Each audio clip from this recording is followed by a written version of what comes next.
उड़ रहा है। अरे ये मैं हाँ हाँ ये। जी। आ, हाँ, सभी को नमस्कार। ये डिजिटल दुनिया हो गई है। और डिजिटल दुनिया में जिस तरीके से चीजें बदली हैं, तो उस बदलाव में पूरी दुनिया और पूरी दुनिया की व्यवस्थाएं आती जा रही हैं। अब मैं आपको उदाहरण देता हूँ। 15 साल पहले क्या हम सोच सकते थे कि किसी दूर दराज के गांव से हम घी ऑनलाइन ऑर्डर करके मंगा सकते हैं? बद्री गाय का घी कोई गुजरात में कच्छ में बैठा आदमी खा सकता है। लेकिन अब वो संभव हो गया है ऑनलाइन से। तो वो व्यक्ति, अगर उसको बद्री गाय का घी खाना है, तो वो ऑनलाइन मंगाता है। और उसमें काम क्या आता है? तीन चीजें काम आती हैं। वो प्लेटफॉर्म काम आता है, जो ई कॉमर्स प्लेटफॉर्म, जिसमें जाके उसने बद्री गाय का घी देखा। फिर दूसरा जो है, वो काम आता है उसमें पेमेंट गेटवे, जहां से उसने पैसा सुरक्षा के साथ पे किया। और तीसरा आता है कि उसकी डिलीवरी, उसकी सप्लाई चेन मैनेजमेंट। इसमें भी टेक्नोलॉजी आ गई है, और किस तरह से टेक्नोलॉजी के माध्यम से एक सुचारू रूप से उस तक वो प्रोडक्ट पहुंच जाता है। और उसकी जो सर्विस और पोस्ट सर्विस जो होती है, उसमें भी उसको सहयोग दी जाता है। तो कस्टमर को इतने सारे बेनिफिट होते हैं कि वो जो है, एक बार अगर वो प्लेटफॉर्म यूज करता है, एक बार वो सिस्टम यूज करता है, तो फिर दोबारा भी यूज करता है, तीसरी बार भी उपयोग करता है, चौथी बार भी उपयोग करता है। और इस तरह से एक सिस्टम बन जाता है सीधे उत्पादक से उपभोक्ता के बीच का। और कुछ इसी तरह की व्यवस्था पर बनाने पर हम लोग भी काम कर रहे हैं, मिलकर काम कर रहे हैं। तो ये व्यवस्था को समझा जाए, इसको जाना जाए, इसके फायदे जाने जाएं और उसके नुकसान भी जाने जाएं, ताकि हम लोग आने वाले भविष्य की चुनौतियों और भविष्य की संभावनाओं दोनों को ही समझ सकें, जान सकें और उस पर काम कर सकें। तो ये मैंने इसका एक इंट्रोडक्टरी आपको वो दे दिया है। आदरणीय उत्पत्ति जी से मैं आग्रह करूंगा कि अब इसको, हाँ इस हाँ विषय जी पे जी आगे बढ़ाएं। जी धन्यवाद। जी जी जी जी। बहुत अच्छा बहुत अच्छा। धन्यवाद धन्यवाद अभिषेक जी और सभी लोगों को मेरा प्रणाम। और ये बहुत अच्छा सब्जेक्ट है कि डिजिटल के माध्यम से हम किस तरह से अपने कोऑपरेटिव को उसको उपयोग में लाएंगे डिजिटल प्रोसेस को। और इसके क्या लाभ और हानि होंगे, इस पर कोई भी बोलना चाहेगा तो प्लीज बोलें इस पर। अ, बोलिए। बलदेव जी आप ही बोलो। दीपक अग्रवाल और सभी हैं, सरिता सिंह जी, सबको उमेश नमस्कार। रावत जी। नमस्कार जी। ये जो डिजिटल प्लेटफॉर्म बता रहे हैं, और इसको अगर हम हाँ। अपने ढंग से करेंगे तो जो विदेशी कंपनियां जो हम्म, ऑनलाइन काम कर रही हैं उनको हम ब्रेक लगा सकते हैं। अब इसका जैसे जी जी। ई कॉमर्स का है, पेमेंट हम्म, गेटवे है, डिलीवरी है, तो उसको कैसे हम हम्म, मैनेज करेंगे, कहाँ से मैनेज करेंगे? क्या ये गांव स्तर पर होगा, या तहसील स्तर पर होगा, जिला स्तर पर होगा, या प्रदेश स्तर पर होगा, या नेशनल स्तर पर होगा? तो कैसे इसको ऑपरेट करेंगे? ये तीन जो बातें अभिषेक जी ने बताई जी। हैं, प्लेटफॉर्म, ई हाँ कॉमर्स, गेटवे और डिलीवरी, क्या सिस्टम होगा इसका? हाँ ये जरा जी। इसको थोड़ा मेरे हाँ जी जी। बहुत अच्छा क्वेश्चन पूछा है आपने। जब ये सिस्टम बनेगा ना, हम लोग के कोऑपरेटिव का जो इतना बड़ा सिस्टम बना रहे हैं हम हर जगह, और हम हर नेशनल कोऑपरेटिव, स्टेट और ब्लॉक लेवल, गांव तक जा रहे हैं। तो ये भी निश्चित रूप से बनेगा कि किस तरह से एक गांव से, और जो जिले में, और किस तरह से स्टेट में, और किस तरह से स्टेट से दूसरे स्टेट में, और किस तरह से नेशनल, और नेशनल से बाहर पूरा सिस्टम ये डिजिटल पर अगर हम इसको चलाएंगे, तो इसका सिस्टम तो बनाना आवश्यक है ही है। और ये इससे हमको लाभ ये मिल जाएगा कि हम, जैसे अभी उन्होंने बताया था कि बहुत सी दूर दूर की चीजें जो अवेलेबल हैं जहां भी, वो हम एक कोने से दूसरे कोने तक अपने कोऑपरेटिव के माध्यम से पहुंचा सकते हैं। और उसमें पेमेंट का सिस्टम भी आजकल आराम से हो सकता है। आप पेमेंट करिए मान लीजिए, पेमेंट करिए मान लीजिए, आपको अवेलेबल चीज हो जाएगी। ये तो इसका फायदा है। और कोऑपरेटिव से आपको उसमें इसमें तुरंत सामान मंगाने का ऑर्डर दिया और आ गया, आपने पेमेंट किया आ गया। ये तो इसका बहुत बड़ा फायदा है। और इसके लिए सिस्टम ये भी बना रहे हैं कि अभी आपके यहाँ सभी लोगों से पूछा गया कि कोऑपरेटिव में जो भी आपका जो आइटम जहाँ होता है, जिस जो उपलब्ध है उसके लिए और उसकी कार्य योजना आप क्या करेंगे, कैसे करेंगे, क्या प्रोडक्शन हो रहा है, क्या अवेलेबल करा सकते हैं आप, इसके लिए भी आपको एक जगह पर सूचना केंद्रित करनी होगी। सारी सूचना उस हमारे सेंटर पर रहेगी। और ताकि हम जब कभी भी कोई डिमांड हो तो जहां पर वो चीज अवेलेबल हो वहां से उसको हम दूसरी जगह पर उसको इसी के माध्यम से भेज सकते हैं।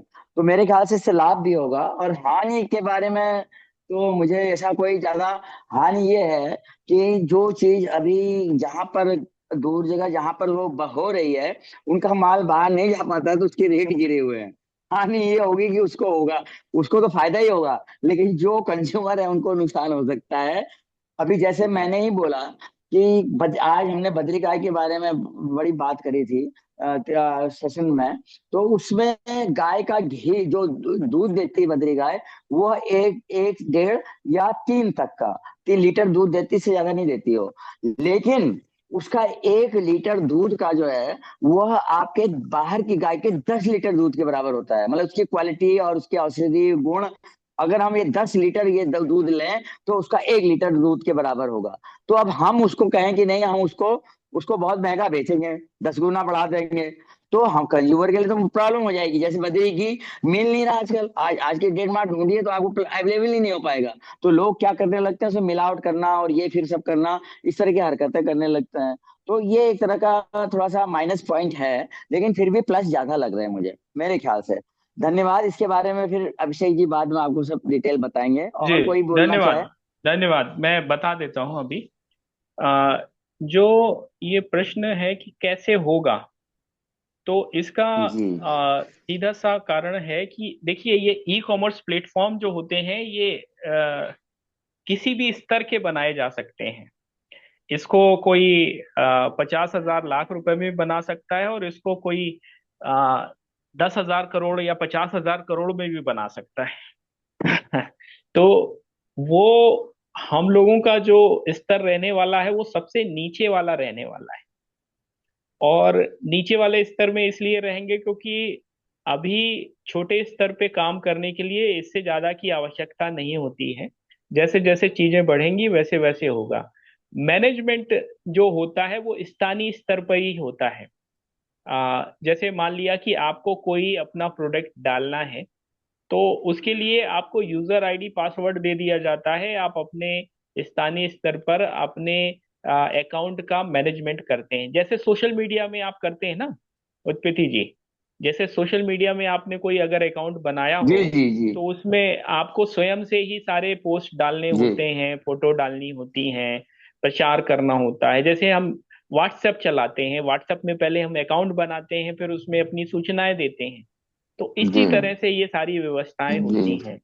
उसमें जो पेमेंट जी गेटवे इंटीग्रेशन होता है, पेमेंट कैसे आएंगे आपके अकाउंट को, कैसे मिलेंगे, तो वो सारे सिस्टम बैठाने पड़ते हैं। तो आमतौर पर होता क्या है कि एक स्वयं का व्यवस्था तैयार की जाती है, और साथ ही साथ जो बनी हुई व्यवस्थाएं हैं उनके साथ भी जुड़ा जाता है।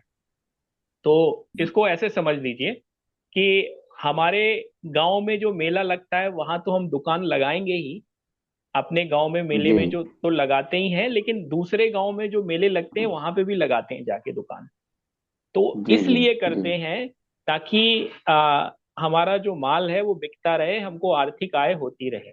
तो इसी तरह से ये ऑनलाइन प्लेटफॉर्म भी हैं जो हम लोग बनाएंगे। उसमें तो अपना माल रखेंगे ही, और दूसरों के प्लेटफॉर्म में भी डालेंगे। समझ गए? बहुत सही। हम्म। बिल्कुल मतलब जो बिल्कुल। हम लोग अपना बना रहे हैं वो तो बनाएंगे ही, लेकिन क्योंकि हाँ दूसरे वालों की पहुंच बहुत ज्यादा है, उनकी पहुंच करोड़ों लोगों जी जी तक है, तो हम क्यों जी ना जी उनकी सुविधाओं का भी लाभ उठाएं। जब तक जी अपना बन नहीं जाता, व्यवस्थित नहीं हो जाता, और वो भी लाखों लोगों तक पहुंच नहीं जाता, तब तक हम हम्म। दूसरों की सुविधाओं का भी लाभ उठाएंगे। और उसमें कोई बिल्कुल। बुराई नहीं है, वो करना पड़ेगा। और जो जी व्यवस्था होती है वो स्थानीय स्तर पे ही होती है। बस कुछ चीजें होती हैं, जैसे सिक्योरिटी होती है और मॉनिटरिंग होती है और डेटाबेस मैनेजमेंट होता है। ये ये हर जगह हर स्तर पे नहीं किया जा सकता, लेकिन बाकी और सारी चीजें जो हैं वो स्थानीय स्तर पे ही होती हैं। उसको जी कोई जी, ये सेंट्रलाइज हो मतलब जाएगा। वो नहीं होता है। तो सभी लोग अपने अपने स्तर पे उसको मैनेज कर सकते हैं, बना सकते हैं। अभी ये जो डिस्प्ले, हम ऑनलाइन डिस्प्ले की बात कर रहे हैं, ये भी उसी दिशा में बढ़ाया गया कदम है। और इसको जैसे जैसे ये व्यवस्थित होता जाएगा और इसमें हम लोग वो करेंगे, तो ये उसी रूप में निकल के आएगा। जैसे अभी मैं आपको उदाहरण देता हूँ। मेरे एक मित्र हैं MG शास्त्री जी, गुरुकुल पे बहुत अच्छा काम कर रहे हैं। तो उन्होंने परसों मुझे फोन किया और उन्होंने बोला कि हमारे जो जो गुरु थे, गणपति मुनि, जो कि उनके शिष्य थे, जो साउथ में एक साधु होते थे, बड़ा उनका नाम है, रमन महर्षि के शिष्य थे। हम्म तो रमन महर्षि के शिष्य थे, कहने हम्म। लगे उन्होंने कॉन्स्टिट्यूशन ऑफ इंडिया लिखा है, 1934 में लिखा था, और वो हम लोगों ने लॉन्च किया है और ऑनलाइन है। 116 रुपए उसका खर्चा है। आप उसको पढ़िए, जरूर पढ़िएगा। उन्होंने लिंक भेजा जी। तो फिर मैंने उसको, उन्होंने हाँ अपनी वेबसाइट बनाई हुई है, हाँ। गणपतमुनि.com, और उसी में उन्होंने उसका इंटीग्रेशन कर रखा है। मैं गया, उसमें मैंने क्लिक किया, और क्लिक करने के बाद उसको पेमेंट किया 116 रुपए का, और उसको डाउनलोड किया। वो भी नहीं है क्योंकि कोई किताब आएगी आपके पास। अब वो डाउनलोड किया, 590 पेज का डॉक्यूमेंट है। वो डॉक्यूमेंट हमने उसको डाउनलोड किया और उसको पढ़ा। अच्छा बनाया है, बहुत अच्छा किताब है। और उसको जो, उसको उन्होंने, जिन्होंने वो किया, वो फनी माधव जी हैं, मेरे पुराने जानने वाले हैं। तो उन्होंने उसको ट्रांसलेट किया है संस्कृत से इंग्लिश में। तो ये मैं उदाहरण इसलिए दे रहा हूं कि किस तरीके से ये छोटे छोटे प्लेटफॉर्म, छोटे छोटे सिस्टम, ये पेमेंट गेटवे के माध्यम से और ऑनलाइन ट्रांजैक्शन के माध्यम से अब आम जनता तक पहुंच बनाते हुए वो हर काम कर रहे हैं, जो कि स्थानीय स्तर पे किया जा सकता है और उसको पूरे वैश्विक स्तर पर प्रचारित कर किया जा सकता है और बेचा भी जा सकता है। अब यहाँ देखिए क्या है कि कोई प्रोडक्ट नहीं बेचा गया, यहाँ एक सर्विस बेची गई, ज्ञान बेचा गया, एक किताब बेची गई। और किताब वो कहाँ बेची जा सकती है? वो दुनिया के किसी भी कोने में बेची जा सकती है।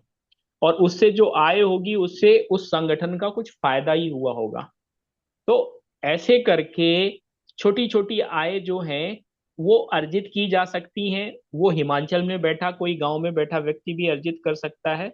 वो देश के दूसरे कोने में भी बैठा व्यक्ति अर्जित कर सकता है, और इससे बहुत सारे लाभ होंगे।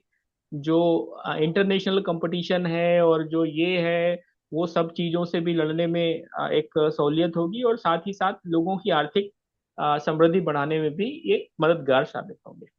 तो ये पूरा इसका एक वो है। अ, धन्यवाद उत्पत्ति जी। Thank you. और कोई बोलना चाहेगा? आ, राजा, डॉक्टर राजा राम यादव जी, ब्रिगेडियर साहब, जी थोड़ा। सर, सभी को नमस्कार। आप लोगों ने बहुत अच्छा समझा दिया है। मैं तो आपके साथ की जमाने का हूँ। ये डिजिटल तो अभिषेक का विषय है, पर फिर भी मैं बोलता हूँ। डिजिटल टेक्निक से मैं जरूरत तो इंटरनेट की है, और दूसरा मोबाइल अच्छे वाले की है, और डिजिटल लिफाफों की है। और ई कॉमर्स में तो आपको ऑनलाइन बिक्री, तो ये सब होने से डिजिटल का यूज तो अच्छा होगा। ऑनलाइन बिक्री में सुविधा होगी।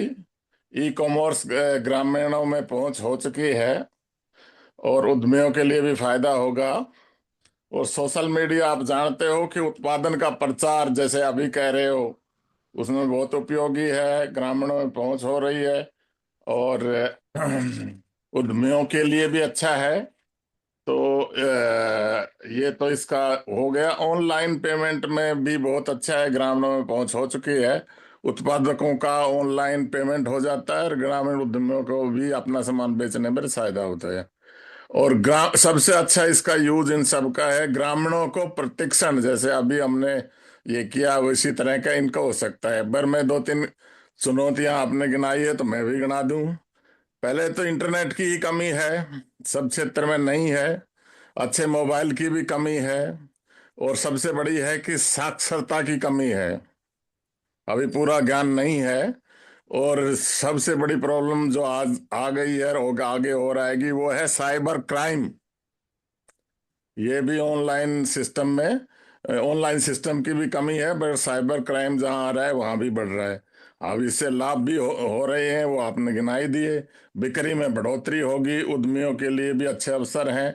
ग्रामीण क्षेत्रों में इनका रोजगार मिलेगा, क्योंकि ये भी एक रोजगार का भी सिस्टम लाएगा।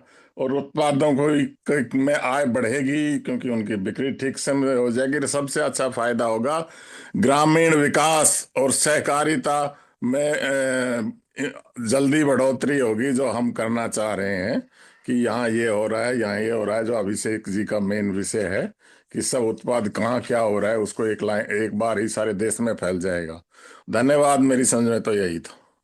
हाँ जी जी, बहुत अच्छी बात कही सर, आप ब्रिगेडियर साहब। आपने मेरे ख्याल से एक बात ये बताया है कि जो ये मल्टीनेशनल कंपनीज का जो इतना हम शोषण करते हैं, ये लोग जो मन चाहे वो कर लेते हैं, और सारा ध्यान पब्लिक का उधर जा रहा है, और ग्रामीण जो और छोटे लोग जो व्यापारी लोग हैं उनको भी लाभ होगा या नहीं? उनको भी निश्चित रूप से मेरे ख्याल से लाभ होना चाहिए।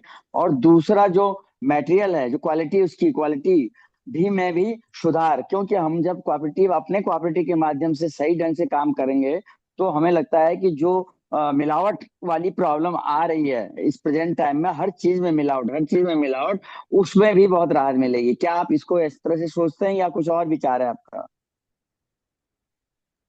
नहीं, आपकी बात बिल्कुल सत्य है। वो तो हमें इसमें जैसे हमारे प्रोड्यूसर हैं, मिल्क का ही है या जिसका भी आप कह रहे हो, उसका सीधा ग्राहक से भी लिंक इन सिस्टम से अच्छा हो जाएगा। और उसको डिलीवरी करनी है पेमेंट के लिए, वहाँ दोबारा से नहीं जाना, ऑनलाइन सब कुछ होता रहेगा। तो ये बिल्कुल आप ठीक कह रहे हो। और सहकारिता में इसका मेन रोल तो ये होगा कि हमारे यहाँ तो छोटे छोटे उद्यमी या छोटे छोटे ही प्रोडक्ट करने वाले या गांव में जितने भी मेंबर हैं, वो सारे एक साथ इसको, जैसे मैंने चार पांच कमियां बताई, नेट की कमी, वो कमी, वो सब मान लो 25 है तो 25 में एक जगह भी ये सुविधा है, इंटरनेट है या मोबाइल अच्छे हैं या ऑनलाइन पेमेंट का सिस्टम है, तो वो एक जगह से ही इस सारे 20 के 20, 25 के 25 आदमी इसको बढ़ावा देंगे। ये बिल्कुल सही बात है। तो सहकारिता से इन सिस्टम को, नॉर्मल एक ग्रामीण की बजाय सहकारिता के लोगों को ज्यादा फायदा होगा। और बिल्कुल सही बात है, उनके प्रोडक्ट का भी वो ऑनलाइन ही बता सकते हैं, फोटो खींच के भेज दिया, ऐसे भेज दिया, गुणवत्ता बता दी, और उनको अपने ग्राहक परमानेंट बना लिए।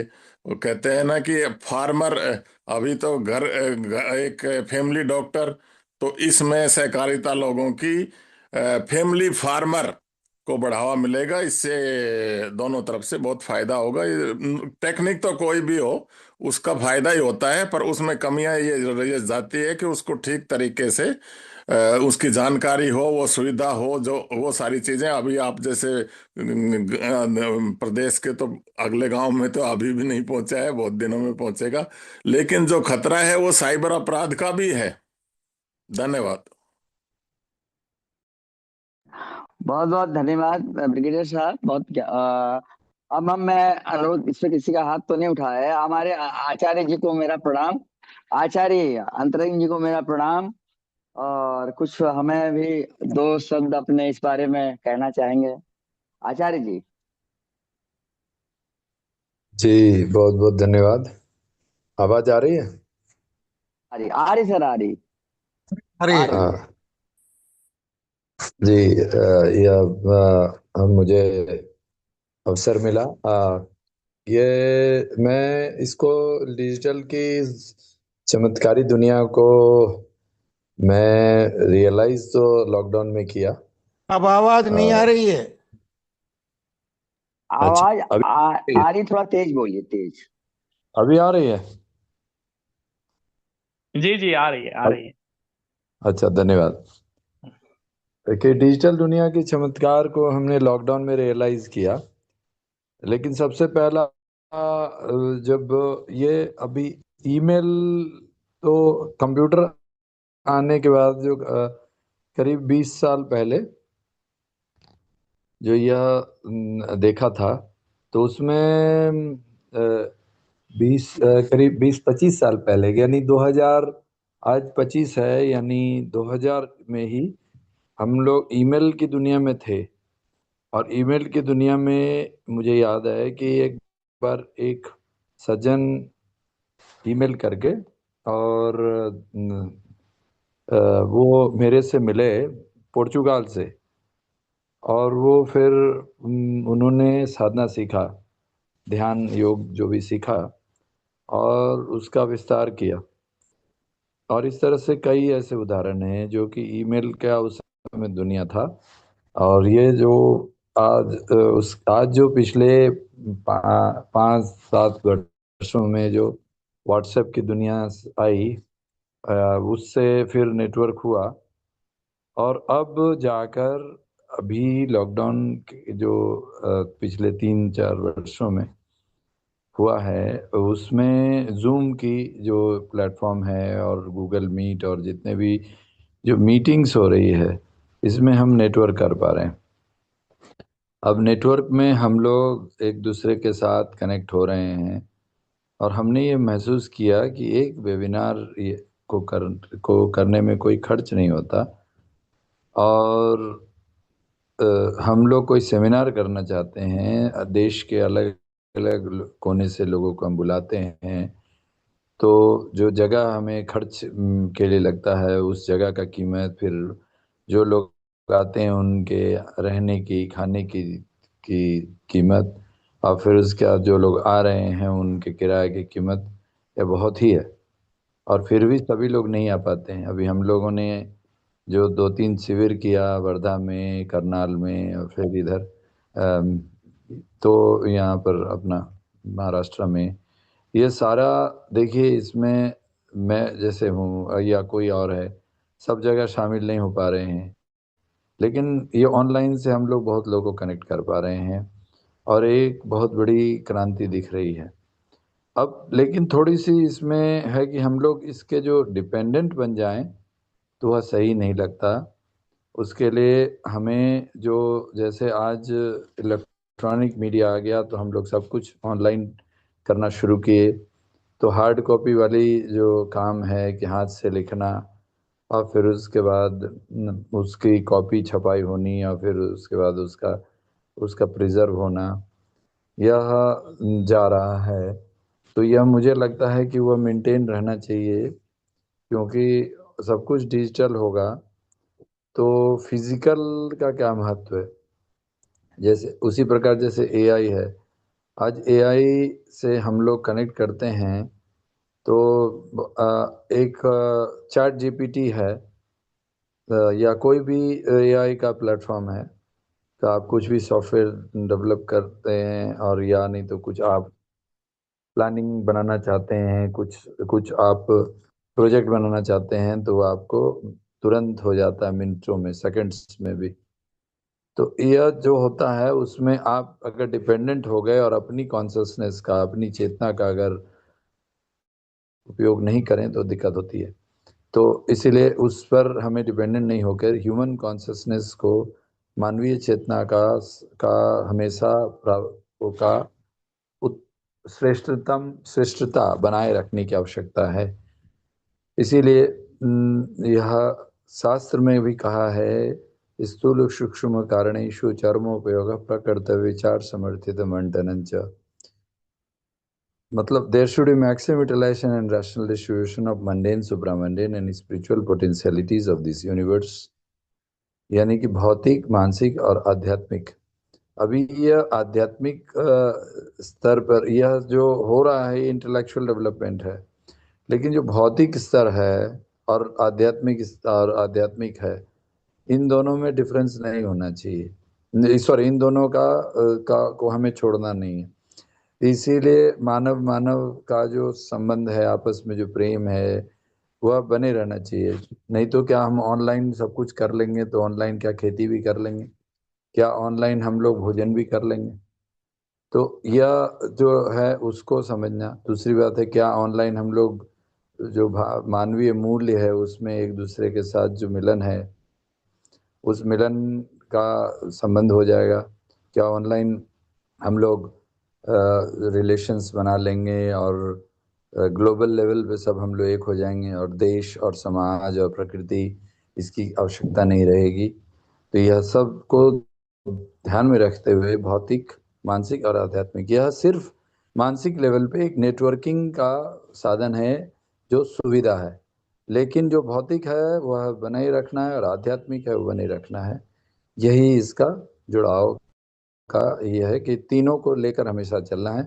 और यह सिर्फ एक साधन के रूप में यूज़ करना है कि जैसे आज पैसा है तो जो करेंसी है उसको डिजिटल करेंसी में बदल रहे हैं। तो अभी साइबर क्राइम की बात हमारे डॉक्टर राजा राम जी ने कहा, यह साइबर क्राइम इसीलिए हो रहा है क्योंकि हम लोग पूरी तरह डिपेंडेंट हो गए बहुत सारे ये में, कि सब कुछ हम लोग ऑनलाइन करना चाहते हैं।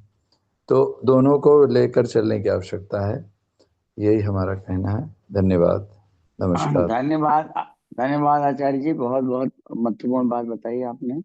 और इससे लाभ तो अवश्य मिला है डिजिटल से। कोरोना काल में तो बहुत सी फैक्ट्रियां, कंपनियों ने तो घर से ही काम कराया और पूरा लाभ ले लिया। अपना एसी का खर्चा, ऑफिस का खर्चा, चाय पानी का खर्चा सब बचा लिया और काम भी उनका अच्छा हुआ। तो डिजिटल कहीं जगह पर तो बहुत सक्सेसफुल भी है, लेकिन आध्यात्म और ये जो आपने परिश्रम, शारीरिक जहाँ पर श्रम की जरूरत है वहां पर तो शरीर को ही करना पड़ेगा। चलिए धन्यवाद। और कोई इस पर बोलेगा? साहब ये डिजिटल अरेस्ट क्या होता है साहब? Digital arrest, Abhishek ji, Abhishek ji. देखिए डिजिटल लो, अरेस्ट फंसा दिया मेरे को। मैं थोड़ा सा बताता हूँ जो मुझे मालूम है। हाँ, मैं सेक्टर 36 में कुछ दिन रहा, तो हमारे पड़ोस में एक महिला रहती थी। मैं उनको जानता था। तो अभी मुझे 1 साल पहले, 1 साल के करीब पता चला कि उनका डिजिटल अरेस्ट हो गया। तो मैंने कहा ये कौन सा अरेस्ट होता है। बताया उन्होंने, कहने लगे कि उनके पास एक कॉल आई और कॉल आके बोला कि आपके मतलब नंबर और अकाउंट से कुछ गड़बड़ हुआ है, कुछ ट्रांजैक्शन हुआ है, तो आपसे ये जो पुलिस अधिकारी महोदय हैं ये बात करेंगे। मुंबई में ये डीसीपी हैं ऐसे कुछ। तो वो महिला जो थी वो एक ब्यूरोक्रेट की वाइफ थी। और वो ब्यूरोक्रेट ऐसे थे जो खूब काला धन उन्होंने कमाया हुआ था। और तो उन्होंने कुछ बातें और कुछ ऐसे करना चालू किया। तो वो डर गई थोड़ा सा। और वो पुलिस की वर्दी में पहने हुए थे और पूरा सेटअप जो था वो पुलिस का ही था, सारा कुछ। तो उनको लगा ये तो कुछ गड़बड़ हो गया, हम लोगों को लगता है कुछ गड़बड़ी का कुछ पता चल गया। और फिर इसके बाद उन्होंने जो है उनसे बोला कि जाइए अपने बैंक अकाउंट में जाइए और वो सारे ट्रांजैक्शन चेक करिए और उसमें से जो डुबिशियस अकाउंट पैसा है वो ट्रांसफर मारिए गवर्नमेंट के खाते में। और ऐसे वैसे करके उनको ऐसा डरा के रखा कि वो गई और चुपचाप बैंक से पहले 16 लाख रुपए और फिर इसके बाद 15 लाख रुपए दो अकाउंट से ट्रांसफर किए। ऐसे करके उनका 30-35 लाख रुपया वो हो गया। फिर मतलब 2-3 दिन तक ये कार्रवाई चलती रही। उनसे बोला गया कि किसी से बताना नहीं, किसी से कुछ कहना नहीं। और इस तरह से उनको मतलब उन्होंने फंसा के रखा। 3 दिन बाद एक बैंक मैनेजर को शक हुआ कि ये महिला बड़ी डरी सी लग रही है और पहले भी आई थी, अब ये फिर आई है। तो फिर इसके बाद उसने पूछा कि ये क्या है मैडम, आप क्या कुछ दिक्कत है क्या? तो उन्होंने डरते हुए उसको बताया कि ये दिक्कत है। तो उसने कहा कि नहीं ऐसे नहीं करना है, आपको पुलिस के पास जाना पड़ेगा। तो कहने लगी वो पुलिस ही है, कहने लगी नहीं लोकल पुलिस के पास। और फिर इसके बाद वो मामला खुला। तो ये डिजिटल अरेस्ट का एक वाकया है। तो इसी तरह के कई सारे वेरिएंट हैं, मतलब कई सारे हाँ, तरीके जिसके माध्यम से अ, किया जा रहा है। धन्यवाद अभिषेक जी, धन्यवाद। मैं आपने ऐसी बात बता दी, मैं परसों का ताजा उदाहरण बता रहा हूँ जो हम्म। मेरे साथ हुआ है। जो मेरे साथ डिजिटल अरेस्ट की बात बता रहा हूँ।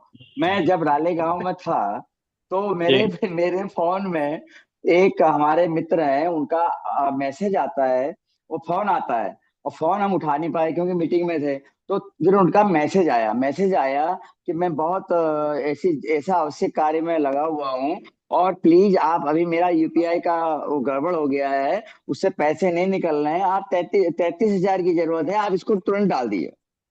ठीक। अच्छा, और वो मेरे को मैसेज दे दिया उन्होंने। और उसके बाद वो ऐसे आदमी है कि जिन पर मेरा बड़ा वो है, विश्वास है। अब मैंने क्या किया, वो मेरा अच्छा रहा कि मैं इतना मीटिंग में बिजी था कि उनके मैसेज को दूसरे दिन तक भी नहीं देखा मैंने। तो उसका ठीक ठीक। रिजल्ट ये सुनिए। तो जब दूसरे दिन, अरे मैं विराले गांव की बात बता रहा हूँ मेरे साथ जो हुआ। तो जब दूसरे दिन मैंने देखा, तो मैंने कहा यार इनको जरूरत क्या थी, आखिर मैंने कहा नहीं और ये बड़ा बुरा मान जाएंगे। मैंने फोन किया। फोन करने के बाद वो फोन उठाए ना। अब वो फोन उठाए ना, और मैसेज, फोन से बात नहीं हुई। तो मैंने कहा यार हटाओ, 33,000 रुपये कहाँ से इनको डाले हम, इनसे कह देंगे हमने फोन किया है, आपने बात उठाया नहीं। तो 2-3 दिन बीत गए।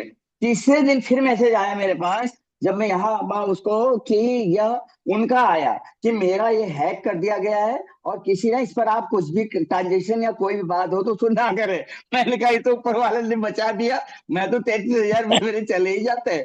तो ये मेरे साथ हुआ है हाल ही में, पिछले, आपने जो बताया है ना, बिल्कुल यही घटना। चलिए, धन्यवाद। और आगे कोई बोलेगा?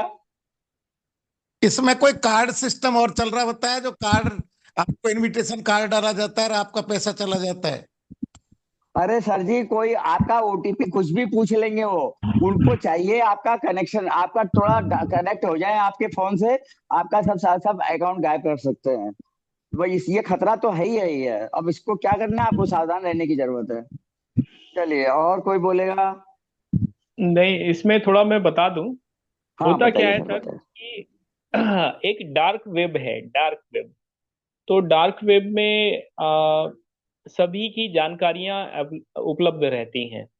तो उसमें हमारे बैंक अकाउंट डिटेल्स और ये सब चीजें जो होती हैं, जो हैकर लोग होते हैं वो मतलब जमा करके रखते हैं। अब उनको करना क्या होता है, उनको करना होता है कि किसी तरह से ओटीपी हासिल करना होता है। और वो ओटीपी हासिल करने के लिए तरह तरह के छल प्रपंच करते हैं। और ये जो डिजिटल अरेस्ट है इसमें मतलब एक्टिंग भी होती है। वो जो मतलब डिजिटल अरेस्ट करने वाले होते हैं साइबर लुटेरे, वो अच्छे एक्टर भी होते हैं। तो वो लोगों को ये भरोसा दिला देते हैं कि नहीं, वो असली लोग हैं, असली अथॉरिटी वाले हैं, पुलिस वाले हैं, जज हैं। और ऐसे करके वो लोगों को अपने उसमें करके और फिर इसके बाद पैसा उनसे वसूल लेते हैं। जो यहाँ पर उत्पेती जी वाला मामला है ये डिफरेंट है, ये डिजिटल अरेस्ट में नहीं आता है। ये जी जी। आता है हैकिंग में। ठीक। अच्छा, हैकिंग हाँ। Hacking hacking. हाँ, फिर इसके बाद और भी कई तरीके होते हैं। फिशिंग होता है। फिशिंग में क्या होता है कि जैसे मान लिया आपका आईसीआईसीआई बैंक का एक अकाउंट है, तो आप ऑनलाइन बैंकिंग करते हैं। तो उन्होंने क्या किया, आईसीआईसीआई बैंक जैसा ही एक साइट बना दी।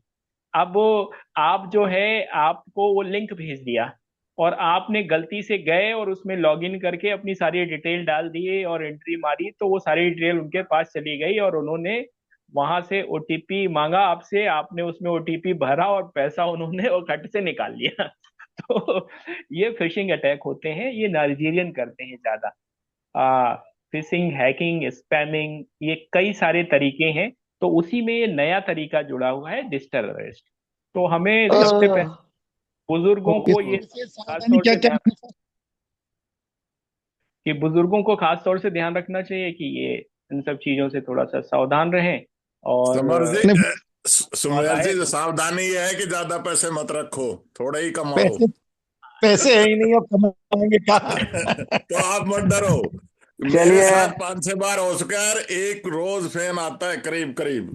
मैं हाँ। आपके साथ कोल्हापुर से आ रहा था, तो ट्रेन हाँ। में आया पुलिस की ड्रेस में कि जी आपका बेटा तो पकड़ा गया और वहां है और ये है, ऐसे है और ऐसे छुटाना है। वो आगे बात करने लगा। मैं कहा बेटा पकड़ा गया ना, क्या कर दिया? और जी वो तो बहुत गदर कर दिया, रेप कर दिया, ये कर दिया। मैं कहा उसको फांसी पे चढ़वा दे। मुझे को पहले, मेरे साथ पहले हो गया था। एक आपको एक आपको इंसिडेंस और बताता हूँ, बहुत ज्यादा होते हैं, मेरे 5 साल से हो रहे हैं, पर मैं आप समझ गया हूं तो आप नहीं होने देता। ये जो आपका सोलर सिस्टम है ना, बहुत ही कॉमन, प्राइम मिनिस्टर मोदी का फोटो और इरिगेशन, इसके लिए ना बीकानेर में ही मैंने अप्लाई किया कि भाई मुझे वहाँ सोलर इरिगेशन के लिए ना, पंप, सोलर पंप के लिए निकली हुई है ऐड। तो वो भर दिया, बिल्कुल वैसा ही वेबसाइट जो अभी अभिषेक ने बताया, वह का वह लेके। और मुझे तो शक भी नहीं पड़ा, क्योंकि गवर्नमेंट में तो ऐसा हो नहीं सकता। तो मैंने वो भर दिया। फिर उसकी कहा जी आपको इसकी वो रजिस्ट्रेशन वगैरह तो ले लिया, 5600 रुपये। उस जो मैंने अपने लड़के से 56 कराया, वो भी एक बार चकरा गया कि ये क्या है, और वो वेबसाइट ऐसा था। फिर वो आया बाद में कि जी आपका तो सैंक्शन हो गया, आप 10% और भरो, तो आपका ये 90% हम आपके अकाउंट में डाल रहे हैं। तब तो मेरे बेटे को अकल आई कि पहले तो कोई नहीं लेता गवर्नमेंट वाले, तो ये फ्रॉड है। तो उसकी हमने वो तो जो गए सो गए, 5600 बच गए। और उसकी हमने गवर्नमेंट से लेकर सबको रिपोर्ट करी, जो इतना सिस्टम दिया है ना 1596 क्या है, कोई काम नहीं करता। आप गलती से फंस गए तो फिर कोई हेल्प नहीं करेगा। बस वो इतना बड़ा फ्रॉड है, बहुत ज्यादा फ्रॉड है, ज्यादातर इनसे मिले हुए हैं, मैं ये भी बता दूं। वो आपकी शिकायतें नहीं लेते। धन्यवाद। गंगवार जी, प्लीज गंगवार जी। जी साहब, सभी को नमस्कार। नमस्कार नमस्कार मैं जी। मैं ये जानना चाह रहा था कि जैसे ये ठगी के मामले में लोन होता है, लोन वाले अक्सर हमारे पास फोन आता है कि भाई आपका लोन सैंक्शन कर दिया गया है और आपके लिए डॉक्यूमेंट भेजने हैं, आपको आधार कार्ड भेजना है, पैन कार्ड भेजना है, और तो इस प्रकार की वो बातें करते हैं। तो इस पे क्या ध्यान देना चाहिए, नहीं देना चाहिए, ये हम जानना चाह रहे थे। बस लोभ में फंसे गए काम से। नहीं, जी ध्यान देने की जरूरत ही नहीं है। जी बिल्कुल ध्यान देने की जरूरत नहीं है। बहुत सी बात तो कई लोग करते हैं, मैं बैंक से बोल रहा हूँ, मैं ये बोल रहा हूँ, आपका नाम जी ये जी है, जी, आप हाँ हाँ, यहाँ। यही कहते हैं, यही तो कहते हैं। ये आपको बिल्कुल ध्यान, मैं तो ऐसे नंबरों को ब्लॉक कर देता हूँ। अच्छा अच्छा अच्छा अच्छा अच्छा। चलिए साहब, तो बहुत बहुत बहुत दोबारा। बहुत धन्यवाद। ये जो अरेस्टिंग वाली बात बताई, ये तो हम नहीं जानते थे, अभिषेक जी ने अरेस्टिंग वाली बात बताई, ये डिजिटल अरेस्टिंग, ये तो बहुत ही अच्छा रहा कि डिजिटल अरेस्टिंग कैसे होती है। इसमें तो एक बार मैंने देखा था, एक फोटो आ रहा है, पुलिस का फोटो आ रहा है और वो फोन पे बात कर रहा है। वो हमारे साला है, वो उससे बात कर रहा था। तो उसने हमें फोन किया, बोले जीजा जी ऐसे ऐसे मामला है। मैंने कहा किसी प्रकार की कोई डरने की बात नहीं है, और ये जो आ रहा है ये सब फॉरवर्ड है, ऐसे करके मैंने उससे कह दिया। मैंने कहा इसको बंद कर दो। नहीं, एक चीज और इसमें ध्यान देने वाली बात है। वो जी जब ऐसा कोई आता है, जैसे पुलिस वाला, वो कभी भी पहले सामने नहीं आते, ठीक है। जी पहले वो जी आपको फोन से ही कहेंगे, ठीक। जी आप जी फोन से कहेंगे और आप उनसे कहेंगे कि आप वीडियो कॉल करो। तो जी वीडियो कॉल वो उसको उस पर नहीं आएंगे। अगर आप कहेंगे तो तब वो असली पोजीशन में आते हैं, जरूर है। तो जी। आप कभी भी उनसे वीडियो वीडियो कॉल में आप अपने को सामने ना रखें।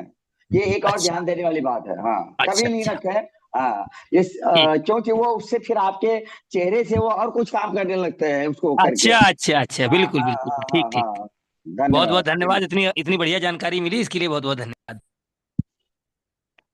अच्छा, कुछ सब ये लेडीज के जो फोटो लगे होते हैं ऊपर, इनका भी मिसयूज होने का तरीका है क्या? ये तो फोटो को तो कोई भी मिसयूज कर देंगे। वो फोटो का तो फोटो है आपके आपके आपसे पूछ करके नंबर, अभी जैसे हमारा LIC का आता है कि भाई आपकी आप फला फला बोल रहे हैं, आप जरूर कहेंगे, आपका नाम जानता हो। तो आप कहेंगे हाँ हाँ मैं बोल रहा हूँ, आप वही हैं, हाँ वही है। तो आपका ऐसा ऐसा ऐसा करके आपको वो झांसे में ले लेंगे। और आप जो है उसको सही मान के वो कहते हैं जरा अपना डिटेल बताइए, फोन नंबर बताइए, आपकी ये जो पॉलिसी है, इसको ऐसा करना है वैसा करना है, सब बना बुतू करके आप डिटेल देते जाएंगे। तो वो बस उसी में अपना काम कर लेते हैं। तो इसलिए जरूरत नहीं है। मेरे पास एलआईसी से फोन आता है, मैं उनसे कहता हूँ अपना नंबर दीजिए, ऑफिस का बताइए, मैं वहीं आके बात करूंगा, खत्म बात।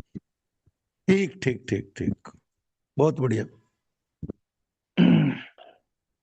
और कोई बोलेगा? इसमें और एक और हाँ चीज जी, है, बोलिए क्योंकि बोलिए। आज विषय है हमारा, वो विषय से थोड़ा सा हम लोग साइबर सिक्योरिटी हटे। में बात कर, हाँ महत्वपूर्ण है ये भी जान लेना कि आ, करीबन ऐसे 80-90 तरीके हैं जिससे साइबर क्रिमिनल फ्रॉड करते हैं, साइबर फ्रॉड करते हैं, लोगों को लूटते हैं। और आपको एक मैं मजेदार बात बताता हूँ कि अब दुनिया में साइबर डकैतियां, जो वैसी डकैतियां हैं उससे कई गुना ज्यादा होने लगी हैं। मतलब कि जो लूट डकैती, ये जो हमारे यहाँ होती थी हमारे समाज में, उससे कई गुना ज्यादा ये बढ़ चुकी हैं, साइबर क्राइम, साइबर डकैतियां, साइबर लूट। और इसके लिए तो कुछ गांव हैं, कुछ जगह हैं जहां पर ये हो रही हैं। लेकिन सही सही कह रहे अनऑथराइज और अननोन प्लेटफॉर्म्स या अननोन जगह पर आपने उसका, अपने कार्ड डिटेल या फिर अपने जानकारियां दी हैं, वहीं पर ये मिसयूज हो पाता है। जो भी ऑथेंटिक साइट्स हैं, वहां पर ये नहीं होता, क्योंकि वहां पे वो सारी सिक्योरिटी और वो सारी चीजें करके रखते हैं। अबे, बच के रहना पड़ेगा। ये जो लोगों के फोन कॉल्स आते हैं, उनसे थोड़ा बच के रहना पड़ेगा, और अपने नंबर और ये सारे डालने से बचना होगा। मेरे साथ भी एक बार क्रेडिट कार्ड फ्रॉड हुआ, जिसमें कि हमारे करीबन 80,000 रुपए का उन्होंने चूना लगाया 2 कार्ड में। और क्योंकि हमारा इंश्योरेंस था, और आज तक भी वो इंश्योरेंस का मामला सेटल नहीं हुआ है हमारा। वो इंश्योरेंस उन्होंने दिया था, पैसा मैं उसका देता था हर महीने, हर साल 1,900 रुपए, लेकिन उन्होंने उसका क्लेम नहीं दिया हमें। तो ये सारे मामले ऐसे होते हैं कि इसमें क्लेम लेने में दिक्कत आती है, और बैंक भी मुकर जाते हैं, और अ, ये एक बहुत सीरियस इशू है।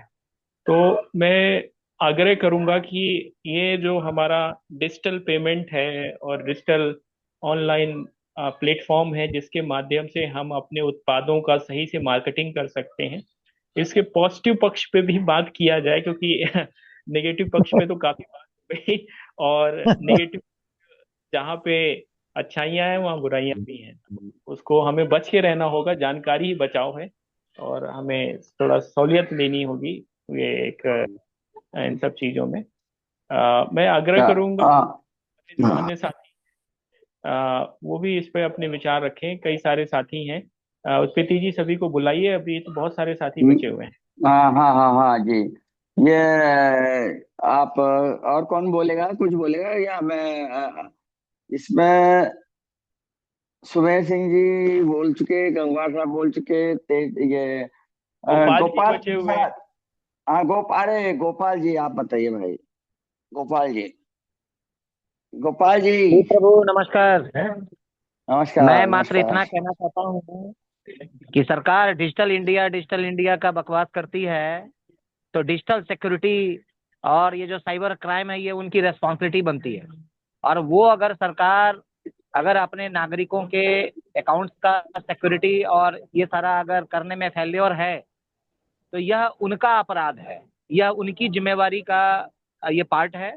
और निश्चित रूप से वो अपने अगर जिम्मेवारी का निर्वहन नहीं करते हैं तो इसके लिए पूर्ण दोषी हैं। यह भी एक बहुत बड़ा बिल्कुल। मुद्दा है, और इस बात को जागरूकता के माध्यम से आम जनता को बताना चाहिए। क्या आप एक तरफ गारंटेड कहते हैं कि नहीं डिजिटल इंडिया पूरी दुनिया को पूरे भारत को डिजिटल कर देना चाहते हैं हर विभाग को, और सिक्योरिटी के क्राइम के लिए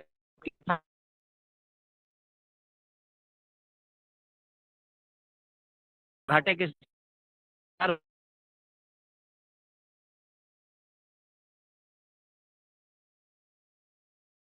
कौन है, जिम्मेवारी कौन एस्पेक्ट की भी चर्चा कर लिया करें। तो मैं तो यही कहूंगा कि जितने भी प्रोडक्ट हैं कोऑपरेटिव सोसाइटीज की, उन सबों को अपना अपना एक वेबसाइट जो है बनाना चाहिए। आजकल ऑनलाइन मार्केटिंग का जमाना है, तो ऑनलाइन प्रोडक्ट्स को डिस्प्ले करके वेबसाइट पर और उसका प्राइस टैगिंग करके उसकी यूटिलिटी और उसकी उपयोगिता, उसकी ब्रांडिंग, उसके बारे में सीमित शब्दों में प्रचार का स्लोगन्स डाल करके और उसका एक बहुत अच्छा प्रचार का तंत्र किया जा सकता है। उसका सोशल मीडिया कैंपेन उस वेबसाइट और उस प्रोडक्ट और उसके सर्विसेज को हाईलाइट किया जा सकता है। तो इस तरह से हम जो है अपने सीमित सुविधा और संसाधन में मार्केटिंग प्रचार के बदौलत कर सकते हैं। ये तो है, इसमें हर प्रोडक्ट का जो है प्रमोशन हो सकता है, हर सर्विसेज का हो सकता है, एफएमसीजी प्रोडक्ट का हो सकता है, लघु उद्योग का हो सकता है, ग्रामोद्योग का हो सकता है। तो जो जिस तरह का प्रोडक्ट का मैन्युफैक्चरिंग करता हो, उत्पादन करता हो, सर्विसेज प्रोवाइडर हो, तो या किसी को बल्क मात्रा में कोई सामग्री चाहिए तो उसके लिए भी ऑनलाइन प्लेटफॉर्म्स का उपयोग कर सकता है। जितने भी हमारे कोऑपरेटिव सोसाइटीज़ हैं और जो हमारे एफपीओ कंपनीज है, उन सबों का वेबसाइट होना चाहिए। वेबसाइट के माध्यम से हम एक दूसरे को जानते हैं, समझते हैं, कम्युनिकेट करते हैं। कुल मिलाकर के हमारा जो फार्मूला है संपर्क, समन्वय, संवाद, सहयोग और सहकार, यह ऑनलाइन प्लेटफॉर्म के माध्यम से हो सकता है। लेकिन बस सावधानी इसमें ये बरतनी है, पेमेंट के टाइम में हमारा पेमेंट का जो गेटवे होता है वो उसका रेपुटेशन होना चाहिए। उसमें वेबसाइट में गेटवे लगता है पेमेंट का। मैं ज़्यादा टेक्निकल चीज़ों का वाकिफ नहीं हूँ, इसके बारे में अभिषेक जी को ज़्यादा जानकारी है। तो लेकिन मैं इतना ज़रूर समझता हूँ कि कलम एक ऐसा चीज़ है, माउस एक ऐसा चीज़ है, कलम से क्रांति की जा सकती है, माउस से भी क्रांति की जा सकती है। आपके पास लिखने का, बोलने का, एक्सप्रेशन का कैपेसिटी होना चाहिए और शून्य से शिखर तक का सफ़र किया जा सकता है। किसी भी चीज़ को बेहतर तरीके से प्रेजेंटेशन देने का एक उचित माध्यम है और ये काम किया जा सकता है वेबसाइट्स के माध्यम से, कंटेंट के माध्यम से, एक्सप्रेशन के माध्यम से, भाषण के माध्यम से, सोशल मीडिया कैंपेन के माध्यम से। बस इतना मैं कहूँगा। धन्यवाद। धन्यवाद हम धन्यवाद धन्यवाद। संगठन को चलाने के लिए भी और हाँ। संगठन में, भारत गठबंधन में भी और कोऑपरेटिव सोसाइटी में भी डिजिटल मार्केटिंग और डिजिटल सिक्योरिटी, साइबर क्राइम, ये लाइन अवश्य जोड़ने चाहिए। राजनीति में भी पूरा डाटा बेस ही पूरा हैकिंग, अभी देखिए अभी वोट चोरी का जो आरोप लग रहा है वो क्या है, हैकिंग का पार्ट है, डिजिटल क्राइम का, साइबर क्राइम का हुआ है। राहुल गांधी यही तो प्रूव कर रहे हैं। तो राजनीति में भी साइबर क्राइम का इम्पोर्टेंस है और बिजनेस में तो है ही, दोनों जगह इसका अहम भूमिका है। इसलिए मेरा सुझाव इसमें यह है कि भारत गठबंधन के कंटेंट में और कोऑपरेटिव सोसाइटी के कंटेंट में डिजिटल सिक्योरिटी और डिजिटल प्रमोशन, इस दोनों के चैप्टर्स को जोड़े जाए। धन्यवाद। ओके, धन्यवाद धन्यवाद। कल्याण जी, कल्याण जी नमस्कार जी, कुछ बोलेंगे? कल्याण जी, आनंद जी। हाँ जी, नमस्कार सबको। हाँ जी जी, बोलिए सर। एक तो है कि एक टॉपिक जितने ही हम लोग को सपोर्ट दे रहा है उतने भी थ्रेट है। इनका दोनों साइड है, पॉजिटिव भी है और नेगेटिव भी है। आज के दिन में जो हम लोग डिजिटल वर्ल्ड में, हम लोग जो डिफरेंट वर्ल्ड में हम जा रहे हैं, आज के दिन फिजिकल वर्ल्ड का है ही नहीं, अभी जो भी हो रहा है डिजिटली हो रही है। तो इसमें हम लोग को अगर टेक्निकली साउंड नहीं है तो मुश्किल है। लोग, हम रोज देखते हैं कि उनके लिए कि साइबर क्राइम, पुलिस स्टेशन खुल गया चारों तरफ, साइबर क्राइम बढ़ रहा है। आप मान लीजिए आप डिजिटल सब चीज रखते हैं, डिजिटल होस्टेज हो रहे हैं, मतलब आप एक क्लिक के अंदर में सारी चीज आपको खत्म कर सकता है। डिजिटल होस्टेज हो रहे हैं। आप अगर बोल दिया जाएगा ईमेल में कि इसको ओपन करो, इसमें आपको मिलेगा, ओपन करते ही सारे चीज आपको गायब हो जाएगा। दूसरी है कि जो साइबर का जो डॉस है ना, तो वो भी मतलब कई तरह का है। हम भी इतना डिजिटल नहीं है, मैं जितना देख रहा हूं, नहीं तो जो उस तरह का केसेस आ रहे हम लोग के सामने, उसको जब मैं थोड़ा एनालिसिस कर रहा हूं, कई तरह का साइबर का अभी क्राइम बढ़ रही है। तो इसलिए हम लोग को दो तरह रखना पड़ेगा, डूज एंड डोंट्स जो है साइबर वर्ल्ड में, उसको थोड़ा हमको भी जानकारी लेना पड़ेगा। इसके लिए हम लोग को अभी जगह जगह पर जा करके कि साइबर क्राइम का बारे में अवेयरनेस जो कैंपेन वो भी करना पड़ रहा है, करना भी चाहिए। हम लोग को जो कल के दिन में जो काम करना चाह रहे हैं, तो उसको कैसे डाटा को हम कलेक्ट करें, उनको डाटा को कैसे सिक्योर रखें, ये हमारे सामने एक चुनौतियां है। लेकिन उसमें भी हम लोग को किसी का मदद ले करके हम इसको किया जा सकता है। और मेरे इतना ज्ञान नहीं है साइबर क्राइम के बारे में, मैं इतना देख रहा हूँ कि साइबर क्राइम रोज कुछ ना कुछ बढ़ रहा है, इसके लिए हम लोग सतर्क रहना है। धन्यवाद। धन्यवाद जी, धन्यवाद। मैं अभिषेक जी से अनुरोध करूंगा कि ये जो बात कह रहे हैं, जैसे इसको चैप्टर वाला अभी गोपाल जी ने भी बताया, हम लोग सभी लोगों को, जितने डायरेक्टर्स हैं या जितने भी हमारे जो लोग साथी लोग, सभी को इसके बारे में अवेयर करने के लिए भी कभी कभी इस तरह के चैप्टर्स में डिस्कस करना जरूरी समझे। चलिए, और उसके बाद हम अनुरोध करेंगे मदन लाल जी से। मदन लाल जी नमस्कार, आप प्लीज बोलें कुछ। मदन लाल जी कुछ कहना है? मदन लाल जी सुन पा रहे हैं? जी हाँ, सुन रहा हूँ जी, सुन रहा हूँ। हाँ हाँ हाँ सर, कुछ बोलना चाहेंगे? हाँ, मैं ये बोलना चाहता हूँ कि जो कोऑपरेटिव जो है, अगर इस तरीके से अगर अच्छा काम करें तो जितने भी हमारे गांव हैं या जितने भी पंचायतें हैं, अगर उनमें भी अगर कोऑपरेटिव का अगर संगठन किया जाए, लोगों को जागरूक किया जाए, तो कोऑपरेटिव सोसाइटियां बनाई जाए।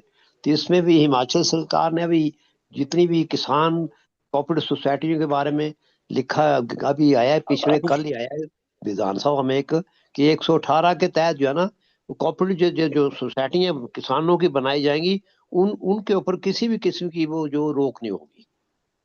और साथ में वो कहीं भी जाकर अपना जो है कोऑपरेटिव सोसाइटी बना करके अपने कारोबार को आगे बढ़ा सकते हैं। और जितनी भी जो हुंडा की जो बिल्डिंग है या जो बड़े बड़े मॉल है, उनको वो अपने जो है लीज पर ले सकते हैं। तो ये बड़ा अच्छा एक जो है एक निर्णय जो लिया गया है, तो बहुत अच्छी बात है, क्योंकि कोऑपरेटिव के माध्यम से जो है बहुत कुछ हो सकता है और बड़ा कुछ बदला जा सकता है। जी धन्यवाद। जी, धन्यवाद सर, धन्यवाद। सरिता जी, सरिता जी प्रणाम। कुछ बोलना आपको? सरिता जी सुन रही हैं आप? जी, सरिता जी आज जुड़ी हुई हैं, गुजरात से हैं। और ये हमारे कार्यक्रम में जुड़ी हुई हैं, ये हमारे कार्यक्रम में सहयोग देंगी। महेंद्र बजाज जी की टीम से हैं, और साथ ही साथ कमल टावरी जी ने रिकमेंड किया है इनको। जी जी, जी सरिता जी प्लीज, सरिता जी अनम्यूट करें, नहीं सुन पा रही हूँ। चलिए, शशांक जी, शशांक जी, शशांक जी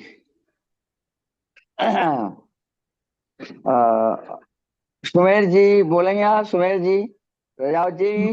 नहीं, अब हमें कुछ नहीं बोलना। अरे आप जरूर, आप कुछ ना कुछ तो बोल ही दीजिए। कुछ तो बोलिए। चलिए, आप जो है कुछ नहीं बोल रहे हैं। और कोई बोलना है किसी को? अब तो सभी बोल चुके हैं। अभिषेक जी कुछ आप ही बोलिए, अब आप, हम क्या कहें?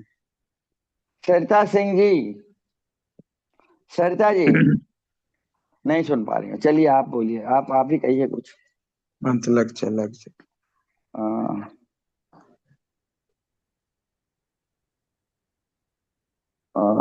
अभिषेक जी,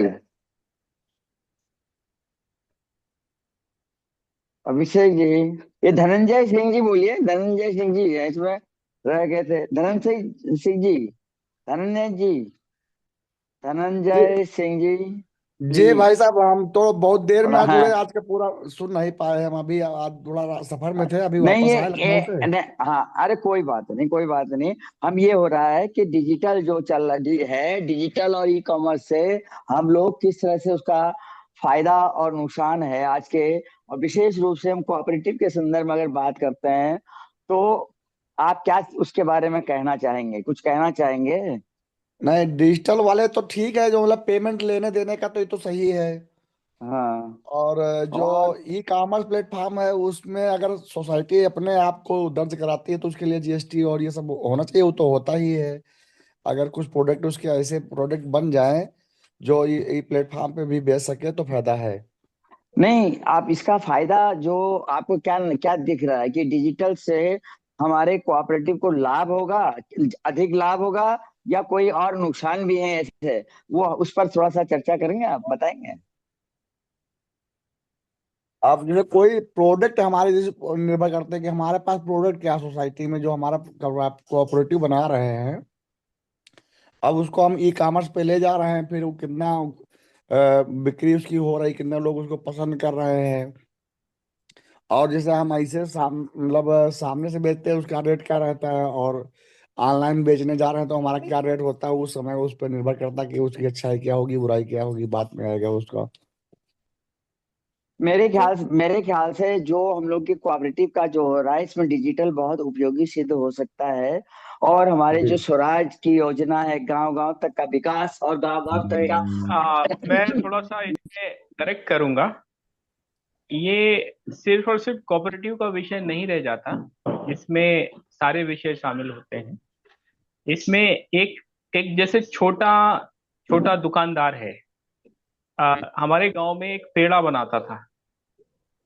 उसका पेड़ा फेमस हो गया थोड़ा, तो अब उस पेड़े को उसने सोचा क्यों ना हम इसको बाहर भी भेजें, क्योंकि उसकी बाहर से भी डिमांड आती थी।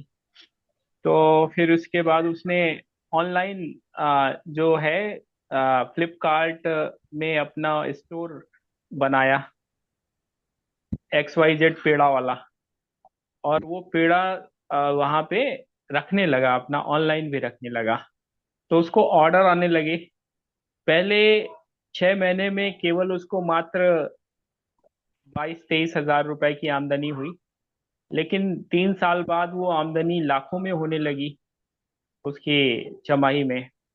और अब वो कहता है जितना हमारा दुकान में बिकता है उतना ही हमारा ऑनलाइन भी बिकता है।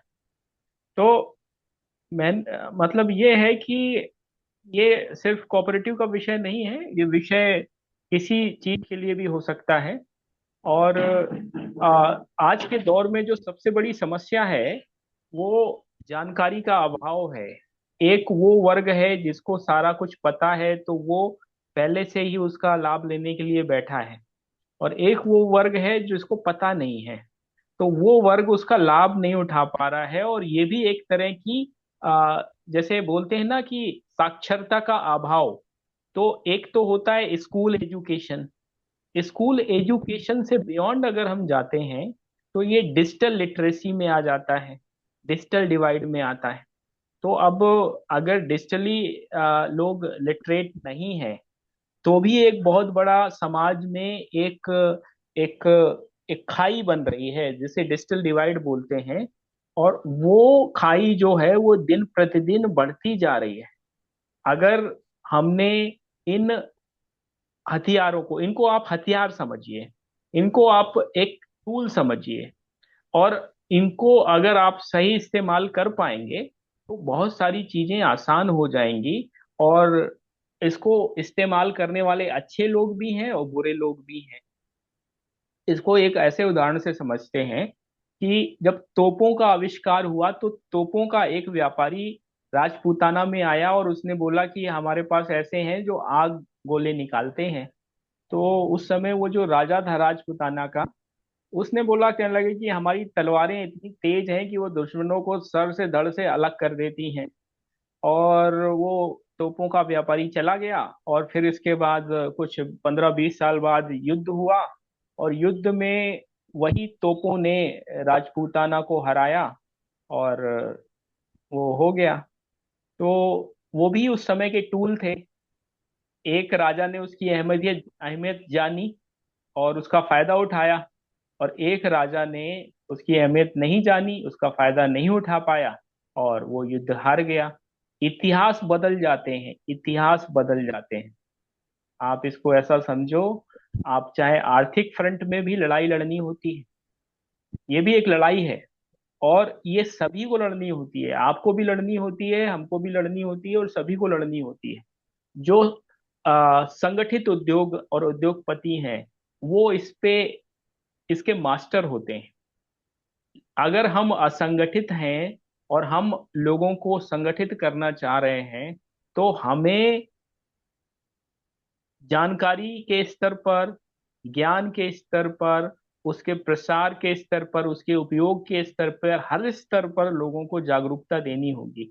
एक और ये भ्रांति होती है कि हम अपनी वेबसाइट बना लेंगे और फिर सारी चीजें हो जाएंगी। ऐसा नहीं होता है। एक वेबसाइट को चलाना एक हाथी पालने जैसे मामला है। अगर आप उसमें पेमेंट गेटवे और सिक्योरिटी सारे फीचर इनेबल कर लेते हैं तो लाखों का खर्चा आता है। एक अच्छी होस्टिंग ही 50,000 की बैठती है। अगर ठीक ठाक होस्टिंग ले रहे हैं, हम बहुत अच्छी की बात नहीं कर रहे हैं, ठीक ठाक, तो 50,000 से 60,000 रुपए साल होस्टिंग का बैठता है। सिक्योरिटी फीचर्स की अगर हम बात करें तो 20 से 30,000 के सिक्योरिटी फीचर्स हैं, अगर सारा उसको प्रॉपर उसको करना है तो। इसीलिए इतने खर्चे ना पालने से बचने के लिए लोग प्लेटफॉर्म्स का सहारा लेते हैं जो ऑलरेडी इस पर्पस के लिए बने हुए हैं, इस पर्पस के लिए काम कर रहे हैं, इस उद्देश्य के लिए काम कर रहे हैं। तो वेबसाइट के खर्चे से बच जाते हैं, क्योंकि एक वेबसाइट को बनवाना और फिर उसको संभालना और उसको चलाना और उसको हैकर से बचाना और उसको सिक्योर पेमेंट उसमें सारा सिस्टम डालना, वो भी अपने आप में बड़ा खर्चा है। और आपको मैं बता दूं, ये खर्चा जो होता है इसका एक मेजर चंक बाहर वालों को जाता है। ये डिजिटल वर्ल्ड पे जो कब्जा है वो अमेरिका का है, एक तरह की उसकी मोनोपोली है। तो हमें तो ये देखना है कि कम से कम खर्चे में और कम से कम पैसा बाहर जाए, यहीं पे पैसा रहे और यहीं पे सारी चीजें हों। तब तो हम स्वदेशी और स्वराज और सहकार की भावना को सही से प्रमोट कर पाएंगे, नहीं तो नहीं पाएंगे। तो वेबसाइट संगठनों के लिए आवश्यक है, लेकिन साथ ही साथ अननेसेसरी के खर्चा से बचने के लिए इस तरह के प्लेटफॉर्म पे जाया जाता है और मिल के वहां पर भी लोग अपने सामान डालते हैं और लोग जो होते हैं उसमें प्रचार प्रसार में भी सहूलियत होती है, क्योंकि एक वेबसाइट की मार्केटिंग भी अपने आप में एक बहुत बड़ा कॉस्ट होता है। तो ये सारी चीजें समझनी पड़ेंगी हमको और उसी हिसाब से ये चीजें बनेंगी। यहाँ पर जो हम लोग 8:15 से 9:15 की चर्चा करते हैं, इसमें 3 तो स्तर हैं ही। पहला स्तर व्यक्तिगत स्तर है कि व्यक्तिगत स्तर पर वो व्यक्ति क्या कर रहा है, कौन सा प्रोडक्ट बना रहा है, कौन सी सर्विस बना रहा है और उसको कैसे मार्केट कर रहा है या कैसे उसको हम मदद कर सकते हैं किसी भी स्तर पर। उसको रॉ मटेरियल दिलाने में हेल्प कर सकते हैं या उसकी चीज की मार्केट में हेल्प कर सकते हैं या उसको नॉलेज ट्रांसफर में हेल्प कर सकते हैं या बेहतर मशीनरी से जोड़ने में और बेहतर एक्सपर्ट से जोड़ने में हेल्प कर सकते हैं। किसी भी तरीके से हम उसको कैसे हेल्प करें। दूसरा क्या है कि समूह के माध्यम से हम लोग क्या कर सकते हैं, छोटे लोगों की आजीविका, छोटे लोगों की आय किस तरह से बढ़ाई जा सकती है, उस पे विचार किया जा सकता है स्थानीय स्तर पे, क्योंकि ये सब चीजें तभी वैल्यूएबल हैं जब इनको एग्जीक्यूट हम करने की स्थिति में आएंगे। और सहकारिता तो तीसरा एक बहुत बड़ा विषय है, एक समुंदर है। सहकारिता में तो बड़े बड़े एम्पायर खड़े हुए, अमूल ने खड़ा किया, लिज्जत पापड़ ने खड़ा किया और बहुत सारे फेल भी हुए जो कि नहीं चला पाए, क्योंकि सहकारिता में 3 चीजों की आवश्यकता है। एक संगठन बनाने की आवश्यकता है, दूसरा जो है संस्कार आधारित सारी व्यवस्थाएं होनी चाहिए। लूट खसोट वाले लोग या लूट खसोट की मानसिकता वाले लोग इसको चलाएंगे तो सहकारिता जो है वो खराब हो जाएगी और चीजें बैठ जाएंगी और या फिर गलत हाथों में चली जाएंगी और वो चीजें सही नहीं होंगी। और तीसरा जो है, इसमें ये भी हमें ध्यान रखना होता है कि वो हमारे बिजनेस मॉडल और जो बिजनेस प्लान और जो हमारे प्रोडक्ट और सर्विसेज हैं वो कॉम्पिटिटिव हो, वो मार्केट के हिसाब से हो, वो मार्केट के डिमांड के हिसाब से हो। तो वहाँ पे एक बिजनेस एक्यूमेन की भी आवश्यकता होती है कि आपको व्यापारिक समझ कितनी है। तो ये सारी चीजें मिलके ये सारी व्यवस्थाएं बनती हैं और ये लगातार इसमें एक दूसरे को सीखना और सिखाने की आवश्यकता है। ट्रेनिंग के बिना और आपसी संवाद के बिना और प्रतिदिन संवाद के बिना ये सारी चीजें संभव नहीं है। इसीलिए ये सारा प्रयास किया जा रहा है। तो बस मुझे इतना ही बहुत कहना था। बहुत बहुत धन्यवाद अभिषेक जी, बहुत ज्यादा आपने एक्सप्लेन कर दिया है और आगे भी आप हम लोगों को थोड़ा सा इसकी जानकारी देंगे तो बहुत अच्छा होगा। क्योंकि हम लोग जो जितने पुराने जनरेशन के हैं उनको डिजिटल से बहुत डर लगता है। ज्ञान मतलब न होने की वजह से। तो बच्चे तो आजकल बहुत सब डिजिटल ही पर सर चल रहा है। तो हम उम्मीद करेंगे कि आप आगे भी अच्छे अच्छे इसके टॉपिक रख के थोड़ा सा ज्ञानवर्धन हम लोग का करेंगे। और किसी को कुछ बोलना है? कोई और बोलना चाहता है, अपनी बात रखना चाहता है? समय हमारा हो चुका है। कोई भी अपना साथी अगर विचार रखना चाहता है तो आखिरी के 2-4 मिनट में रख सकता है। जी जी। 9:20 9:21 नहीं, हो चुका है। हाँ नहीं, कोई कोई भी है नहीं अब। कोई भी साथी कहना चाहता है तो कह सकता है, अन्यथा हम लोग इस चर्चा को विराम देंगे।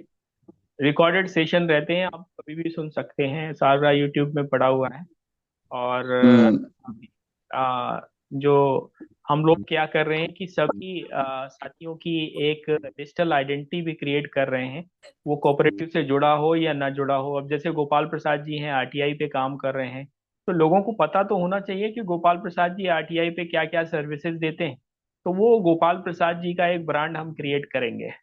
ऐसे ही सभी साथी हैं, सभी का ब्रांड क्रिएट किया जाएगा और फिर इसके बाद उसको जो है सामूहिक तौर पे हम लोग प्रचारित करेंगे। तो ये कोऑपरेटिव का एक एक बेस्ट एग्जांपल होगा।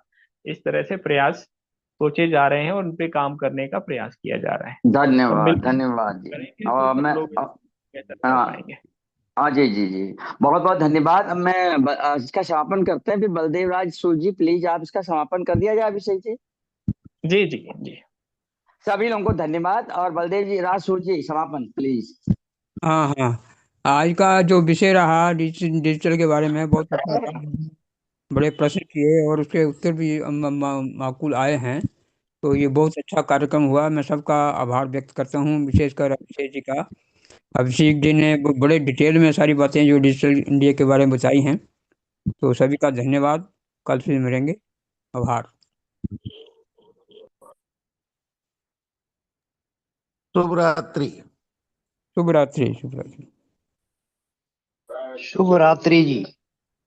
शुभ रात्रि जी। शुभ रात्रि।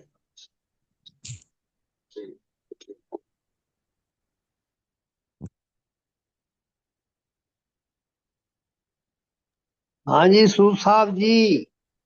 हाँ जी हाँ जी, नमस्कार। क्या हाल है जी मदन जी? और जी क्या हाल चाल है? ठीक ठाक हो? बढ़िया बढ़िया बढ़िया। दर्शन